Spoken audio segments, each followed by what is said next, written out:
মূলত ডেনমার্কের রাষ্ট্রদূতের সাথে মাননীয় মন্ত্রী স্থানীয় সরকার পরিবহন সমবায় বিভাগের ডক্টর আব্দুল ময়েন খানের সাহেবের সাথে এবং আমাদের টিমের সাথে যে বৈঠকটি ছিল, আমাদের ওয়াটার সাপ্লাইয়ে তারা একটা বড় ধরনের ইনভেস্টমেন্ট করার ব্যাপারে সিদ্ধান্ত নিয়েছে।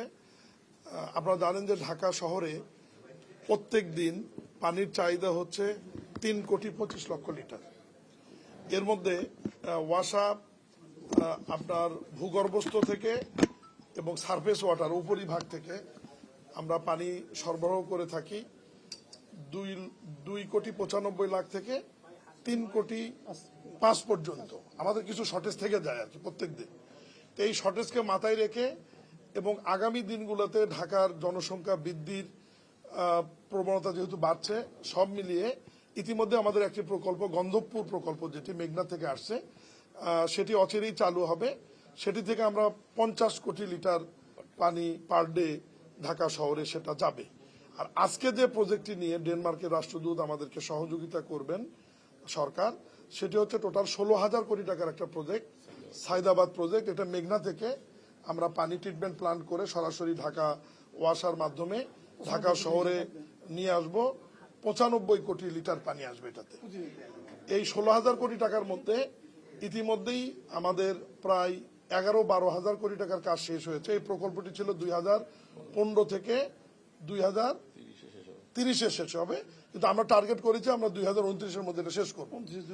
এখন ডেনমার্কের সরকার আমাদেরকে সহায়তা করবে এই যে লাস্ট ফেজের যে কাজটি, এটা সম্পন্ন করবার জন্য টোটাল ওনারা সহযোগিতা করবে আমাদের প্রায় 4,500 কোটি টাকা। এর মধ্যে ওনাদের 1,500 কোটি টাকা গ্র্যান্ট থাকবে, মানে এটা ফ্রি, এবং বাকি 3,000 কোটি টাকা ওনারা আমাদের সফট লোন দেবে, মাত্র 1.5 থেকে 2% টাকা, এবং কর্ম চলাকালীন পর্যন্ত গ্রেস পিরিয়ড থাকবে, এবং এই টাকা পরিশোধ করতে হবে আমাদের 20 বছর মেয়াদি। ফলে সরকারের উপর খুব একটা চাপ হবে না। আমরা এটা গ্রহণ করেছি এবং আমরা ওনাদেরকে সরকারের পক্ষ থেকে কৃতজ্ঞতা এবং ধন্যবাদ জানিয়েছি যে আমাদের এই প্রকল্পটি শেষ করবার জন্য শেষ পর্যায়ে তারা যে এত বড় একটি গ্র্যান্ট এবং সরাসরি ঋণ আমাদেরকে দিচ্ছে, এটাই মূলত ছিল আলোচনা। এর বাইরেও রোহিঙ্গা ক্যাম্পে তারা প্রায় 100 কোটি টাকার মতো আপনার সাহায্য করছে, ওখানে ওয়াটার ট্রিটমেন্ট, ওয়াটার সাপ্লাই এবং বিভিন্ন বিষয় নিয়ে। স্টার্ট।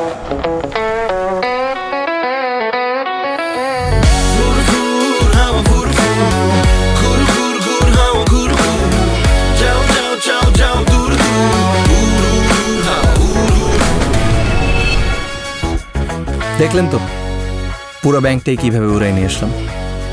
আপনিও পারবেন যদি আপনার কাছে থাকে বাংলাদেশের সবচেয়ে powerful banking app city touch. Download করুন। এর বাইরেও আমাদের রিনিউয়েবল এনার্জি নিয়ে ওনাদের সাথে কথা হয়েছে। ওনারা বাংলাদেশে আপনার সৌর বিদ্যুৎ নিয়ে কাজ করতে আগ্রহী, এবং আমরা স্পেশালি গতকালের মতো আজকে ওনাকে অনুরোধ করেছি যে ওয়েস্ট ম্যানেজমেন্টে ওনারা যাতে একটু ইনভেস্ট করে, এবং বিশেষ করে ওয়েস্ট টু এনার্জিতে যদি ওনারা সরাসরি ইনভেস্ট করে। এই ব্যাপারে ওনারা বলছে যে ঠিক আছে, বিষয়টা আমরা ফিজিবিলিটি স্টাডি বা পরীক্ষা নিরীক্ষা করে দেখব যে ওয়েস্ট টু এনার্জিতে বা ওয়েস্ট ম্যানেজমেন্টে তারা কি ধরনের সহযোগিতা করতে পারে। এর বাইরেও আমাদের পরিকল্পনা রয়েছে। এখন তো ধরেন বুড়িগঙ্গা নদীর অবস্থা খারাপ, আমরা তো বুড়িগঙ্গা নদী থেকে কোনো পানি নেই না, আমরা চলে গেছি সেই মেঘনাতে। আমাদের গন্ধবপুরের প্রজেক্ট এবং এই সায়দাবাদের প্রজেক্ট দুটির পানি কিন্তু আমাদের মেঘনা থেকে আসবে।